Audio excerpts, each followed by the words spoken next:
Kranda. Up next, Nikita Kranda presents I Saw Something Weird. A conversation about regular people experiencing something they could not explain.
Welcome back, everybody. Thank you for staying with us. This is the final lecture presentation of the final Streamathon for these past 6 Streamathons. Started November 21st, every Saturday thereafter, this being the last Saturday of the year. So Streamathon 2020 will shortly be coming to a close. And I should note that at the end of Nikita's presentation, we will be switching over to our evening stream for the After Dark virtual drive-in theater screening of my good friend Ken Adams' Imaginatrix, the Terrence McKenna experience. So stay tuned for that. And without further ado, I'm so pleased to introduce a young lady who I was honored to meet through our mutual friend and latest Anomaly Archives board member, Ed Conroy. He introduced me to her earlier this year, and when I got to meet her, it cemented this sense that there are a lot of good new people coming into the field who have a lot to offer, and I'm really excited to hear her presentation. Nikita Kranda is a Southern California native now living in Texas. She went to school for horticulture sciences and graduated with highest honors. She then continued her education in the fields of psychology, PTSD, and trauma therapies, art, biology, physics, history, and shamanism. She currently works in experiencer research and preservation and has the honor of interviewing some of the most incredible people the field has to offer. Her interest in contactees and experiencers began when she volunteered as a MUFON chapter secretary in San Antonio. After writing way too many reports, she found her true interests were in the people that quietly came to meetings to tell an incredible story. She taught them to fight stigma, to never stop telling their story, and to honor themselves because they survived. So without further ado, hey, Nikita, how you doing? Hello. I'm great. Thank you. I'm so glad that you made it. That's my camera. There you go. No, shower curtain. So actually, to keep with Encore of get in this bathtub, I am still in a bathtub on the East Coast where I've been researching missing 411. All right. Well, I'm going to let you take it away and look forward to hearing what you have to say. Okay. Bye, Smiles. Hi, everyone. My name is Nikita Kranda, and I'm an experiencer, researcher, and preservationist. Basically, that means that I take regular people, just like you and me, who have seen something they can't explain, and I preserve their testimony so that it doesn't get lost. So I teach people to fight stigma. I teach people to keep talking. I teach people to honor themselves because they survived. And also this particular winter, I've taken on a very special project where I got to fly to Tennessee. And if you're familiar with David Paulides and the Missing 411 series, I got to go to the Great Smoky Mountains National Park. I got to research Dennis Martin and his disappearance. I got to research Trenny Gibson and her disappearance. And I got to hike some of those trails where they actually went missing. So that was a pretty amazing adventure. I'm going to be continuing to write about that and record those. In the meantime, I've had some really great connections with people. I was just at a bar with an experiencer and I knit. So I was knitting for a while, and a person says, you know, it's weird to talk about UFOs, and we just started cracking up laughing, and we ended up talking about anti-gravity fields and all sorts of stuff. So it's so much more commonplace than you guys want to think that I'm an experiencer. I want to bring this up. I want to talk to people. I don't want to be weird. You really can. I would just talk to someone that you know, just open up. Yeah, it's just someone that you care about and just start talking to them, really. So it's not something that has to remain secret forever. Sorry, it's not something that has to go like on a secret Reddit board for anonymity. You can really talk about this stuff with just friends in a bar, or maybe just your friends or your family. But if you feel like that's not enough, you can go ahead and email me, or you can message me on Facebook. I'm a pretty avid professional. I've been doing this for about 10 years, where people talk to me and they send me emails, or I do formal interviews where they talk about something strange that has happened to them. And that could be UFOlogy, that could be a religious miracle, it could be paranormal, it could be a lot of things that have happened. And I talk to them, and it's completely anonymous. I talk to them, I get their story down, you know, we chat for a while, and only if they want to, at the end, we can discuss, you know, like, are there any questions you have? And then they can open up into, you know, exactly what they want to talk about. And sometimes I can provide very validating answers, sometimes I can't, but most of the time they walk away feeling very, very good.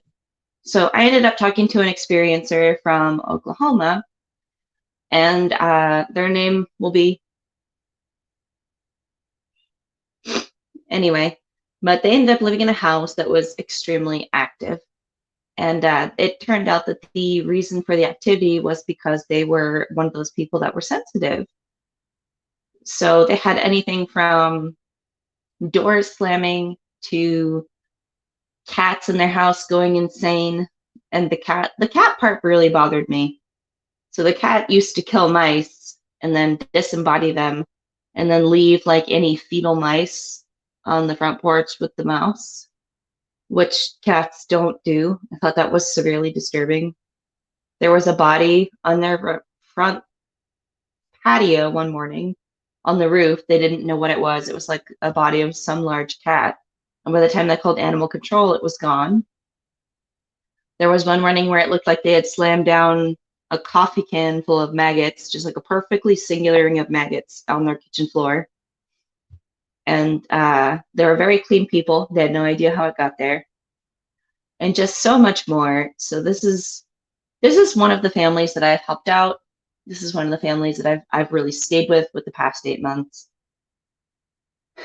And I think that it's terrifying. I think it's terrifying to approach this kind of thing. I think that it's terrifying to admit that there's more out there than you're willing to see and feel. But I especially want to admit that it's terrifying when you're a parent and these things are happening to your kids. So that's kind of why I started doing all of this, and I started doing the preservations, and I started writing the book. Yes, I'm writing the book. It may take 5 more years, it may take 10, I don't know how many. But I started to realize that it was less about individuals and it was more about families, because there were so many of us that were driven to kind of make this thing go away or make peace with it because it was tormenting one of the people we love.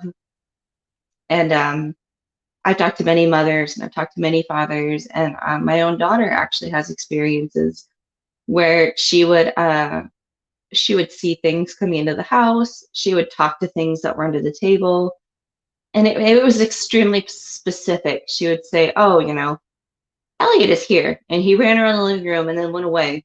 I'm like, okay. Here, Dayton is here. He was hiding under the kitchen table and then he went away. I'm like, okay. And I would check with her kindergarten teachers. There were no kids named Dayton or Elliot. She hadn't been watching TV. She, at the time, she couldn't read. So it was very weird to have her come across these names and all of a sudden have them be so active in her life. A little bit nervous. I apologize. So I run a very small podcast called Get in This Bathtub. I am based out of Texas. And I have been on the East Coast researching missing people from Missing 411. I just left the Great Smoky Mountains National Park in Tennessee, and now I am in Georgia in a stranger's bathtub. So that's always awesome. So at home, what I do is I turn on my webcam and I go get in this bathtub. And I've actually had guests in here and we talk about stuff. I've had a person that was a top secret analyst. I've had different people come in, but we usually get in the bathtub and then we have a cocktail and we talk about a lot of different stuff. So I wanted to talk a little bit about my journey on Tennessee. I'm actually going to write a full article about it. So if that's something you're interested in, please pop by my page, which is NK Kranda on Facebook. But it was amazing, you guys. I'm not a beginner's hiker. I'm really not. And to go on this trail was extremely amazing. It was Anthony Creek Trail to Russell Field Trail, which leads up to Spence Field. And Spence Field is where Dennis Martin went missing in Tennessee in the Great Smoky Mountains. So I had a trail guide with me, and I actually took 550 cord, which is parachute cord for people that don't know what that is. And I took a slip knot and I put it around my wrist, and I took about 6 feet and I put it around the other person's wrist. And they looked at me like I was crazy. And I'm like, no, you're not leaving me. You're not allowed to. You're not going around any bends. You're not doing anything without me. So they thought I was insane, but it's okay. So they ended up walking with me through about 8 miles of trail where Dennis was supposedly disappeared. We walked on the trail where his father and his grandfather went down. His grandfather went down Boat Trail, I believe, and his father went down Russell Field Trail to Anthony Trail. And I can't imagine being in the dark with a flashlight, screaming for your child's name, knowing that they're missing, especially in that dense of woodland. It was extremely upsetting, especially since I have a 6-year-old daughter. So, you know, I definitely, I didn't want to lose anybody, especially my trail guide. So I had my trail guide on my tether, even though he didn't want to be, you know, he was 6 feet ahead of me. He was pulling me at times. He was extremely motivated, but we actually managed to make it quite a ways. We saw a lot of really strange things. We heard a lot of really strange things. And it turned out to be Mountaineering Combat Barbie, which may sound like a sexist name. That's exactly what she was. She was tall and beautiful and gorgeous, and it looked like she had walked directly out of an REI catalog. So she was, and her dad was actually the camp commander for the mountain survival group in Georgia. I can't remember. I cannot remember the name of the unit, but she said, my dad is a badass because he knows when to walk away. And when you know when to walk away, you stay alive. So she is actually the one that convinced us to turn around and keep going. And if we had tried to complete our initial goal to go into Spence Field, we would have been in the woods way after dark, which is not a good thing. Missing 411 people know. Yeah, that's not a good thing. But I'm very thankful for her. I'm very thankful for my trail guide. I'm very thankful for the tether. It kept us safe a lot of times. I'm going to be writing a full rundown of that on my Facebook page, and it will be part of my book. I know I talk about the book a lot. Seems like it's going to be one of those, like she talks about it all the time, but it'll be part of experiencer stories and part survival guide, where I'm teaching people, hey, you may be a normal person. This is what's happening to you or your family or your friend. Here's ways to get past it, and here is a path that I have taken and others have taken and you may take before you. So that's what I'm really working on this year. I had been working on it previously in 2020, and everybody knows about 2020. It exploded. Both of my parents got COVID. I didn't get to see my daughter for Christmas Eve or Christmas Day, so I chose to come out here and do a lot of research. And I wanted to explore Missing 411. I wanted to hike. I wanted to see the beautiful vistas in Tennessee. So I actually have some really amazing video diaries. I have some really amazing behind the scenes photos. One of my trail guides actually fell while one of the tourist was holding the camera, and she photographed him falling, which is incredible. It makes me laugh every day. I love her. And we got to go over some really awesome Bigfoot areas where they thought that Bigfoot or Sasquatch might have been in. And yeah, I got to experience the Oz effect, where there's just absolutely no sound and people can't hear anything. I got to experience whistles, voices, screams, and howls, all off of the Appalachian Trail. I got to experience changing terrain. I thought that we had actually come down the wrong trail, but we hadn't. So there was changing terrain. And there was also a change in mental state, where my partner, the one that I was tethered to, who had hiked over 300 miles in under 2 months, decided that they suddenly needed to take the tether off and go get something. So at the end of the day, it was a wonderful, beautiful, horrifying lesson of, wow, you are so not prepared for the Smoky Mountains. And the Smoky Mountains are a beast, and I respect them and I love them very much. But we weren't prepared to make the summit that day. We were not prepared to climb it. We ran out of water. Yeah, and there were a couple times where I feel like my hiking partner, my trail guide, got called away by something and maybe wouldn't have come back. But you'll see in the write-up. But anyway, my name is Nikita Kranda. I'm an experiencer, researcher, and preservationist. I just went to a bar a couple hours ago, and I was actually talking to people. We were having a really good time. I was being very quiet, and I was knitting, and I had my my friend and some other people near me. And someone said, you know, it's crazy to talk about UFOs. We just started laughing. And they didn't know that I had been in Alien Con 2019 and that I had done all these things, and that I had been on the Travel Channel. So talking to them was incredible. And the cook at the pub that we were at was also extremely kind, and I was able to give him my email address. But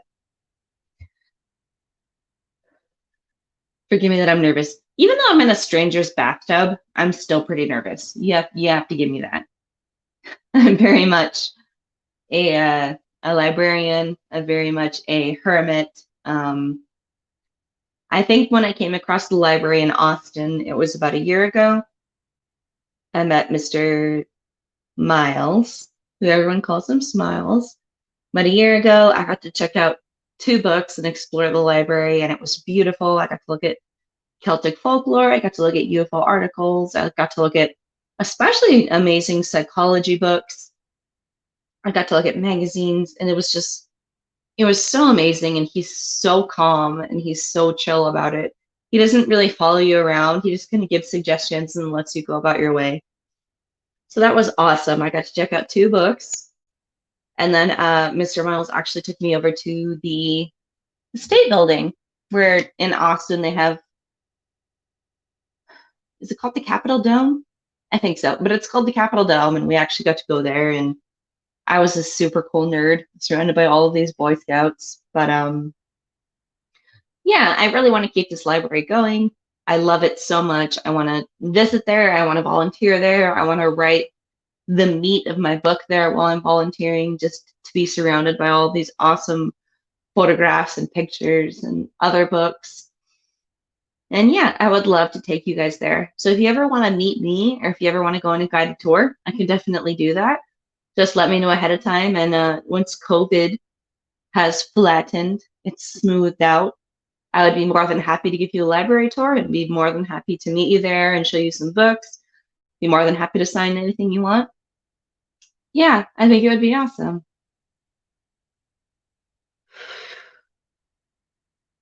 But I'm still in Tennessee. I'm still kind of coming down from altitude sickness because I was up in the Smokies for so long. But yeah, I don't want to give a message too much because I don't know. I think Anomaly Archives speaks for itself, especially since I want to volunteer there so much. And I miss it. I've only been there one time, but I miss it so much, and I miss Miles so much. And I think that people would enjoy it incredibly because there's everything from Celtic folklore to UFOlogy to psychology to the man that wrote Blade Runner. His original novels are there, and he has a beautiful painting, and there's just really something for everybody, I think. And it's just one of those really awesome places where you can pick out a book, you can sit down, you can have your cup of coffee or whatever, and you can just read and research, and nobody bugs you for hours on end. And it's amazing. It really is. I love Anomaly Archives. It's up in Austin, and I really hope that we can continue to meet this goal. Well, we're gonna make Hi, it. Smiles. We're gonna make it. Hi, Smiles. Hey, yeah. So we made an amazing our progress donor arc. We made it to we're at $11,000 now, and we're this is the final Streamathon. We're not to our goal, but this is the first time we've ever done anything like this, and I think it's quite an accomplishment to have gotten as far as we have. And even though we have the added challenge of finding a new home for the archives, since we're not going to be able to renew our lease at our current location, we're very sad about that. But we're trying to stay upbeat, and who knows? We'll probably find something even better. It may not be is quite as modern. It may be a little more quirky, but hey, we're a quirky archive. So wherever we end up, we hope to be able to mimic exactly what Nikita just described, a really warm and comfortable environment where folks can come for research, whether you're doing a deep dive as part of an upcoming publishing project, or just a newbie getting into this field. There's something for everybody. We've got thousands of books to check out, and we've got even more thousands and thousands of books for on-site research, and it's just growing by leaps and bounds every day. So we're getting close to needing to switch over to the next stream. We're going to have our After Dark virtual drive-in theater, and that's going to be we're going to have an interview between myself and my good friend Ken Adams, who's the visual artist behind a lot of the videos that we've been playing between presentations, and then we're going to show his Imaginatrix the Terrence McKenna Experience movie, which has a crazy inspirational story behind it, how it came about. I'll just put it this way. Ken's been working with Terrence since before and after McKenna's death. So that should be very interesting. So folks can go to our website, and there's a link there through to Nikita's, to NK's Facebook page, and really encourage you to connect with her and see what she's doing and continue to watch where she's going, because I think we're going to see some amazing stuff. So thank you so much, NK. Oh, thank you for having me, Miles. I miss you. I miss the library. Well, we miss you, and but we'll all be reunited soon. We're going to get through this, and I hope you have a wonderful evening. Thank you so much, and we'll talk soon. All right. Bye, Miles. Bye. All right, folks. So we are still at the 11,000 mark. We could use your donations. This is the final Streamathon. We'll probably keep the donations open. The donation page is open after we conclude tonight's festivities. But, just stay tuned. We're going to switch over the stream here in just a moment. So I'm going to close down this stream. You'll want to, if you're watching on Facebook, go to our, there should actually be a link in the page where you are to the evening part B session. If you're at our YouTube page, you should just be able to reload. If you're at the live page or whatever, there's also, again, a YouTube link directly there. Folks seemed to figure it out last time, all previous 5 times. So here we go. I'm going to be dumping the stream momentarily, so hold on.